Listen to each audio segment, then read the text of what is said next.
ராகி வீட் butter cookies எப்படி பண்ணுறதுன்னு பார்க்கலாமா? அதுக்கு 50 கிராம் பட்டர் எடுத்து அன்சால்டட் பட்டர் எடுத்து விஸ்க் வச்சு நல்லா பேல் எல்லோ வர வரைக்கும் கிண்டிக்கோங்க. நாட்டு சக்கரை போட்டு விஸ்க் வச்சு கிண்டிக்கோங்க. அப்புறம் 1/2 கப் ராகி, 1/2 கப் கோதுமை மாவு போட்டு கையில் நல்லா பிணைஞ்சு விட்டுக்கோங்க.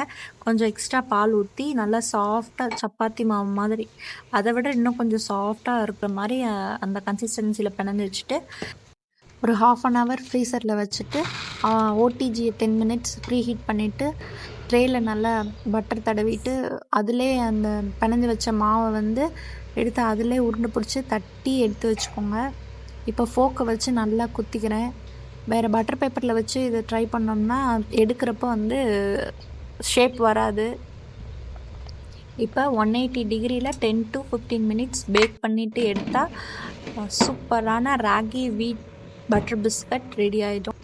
இதில் ராகியும் வீட்டும் சேர்த்து மைதா இல்லாமல் செஞ்சனால குழந்தைங்களுக்கு கொடுத்தா ரொம்ப நல்லது. கிறிஸ்பியான ராகி வீட் பட்டர் குக்கீஸ் ரெடி ஆயிடுச்சு. பார்த்தீங்களா எந்த அளவுக்கு கிறிஸ்பியாக வந்திருக்குன்ட்டு.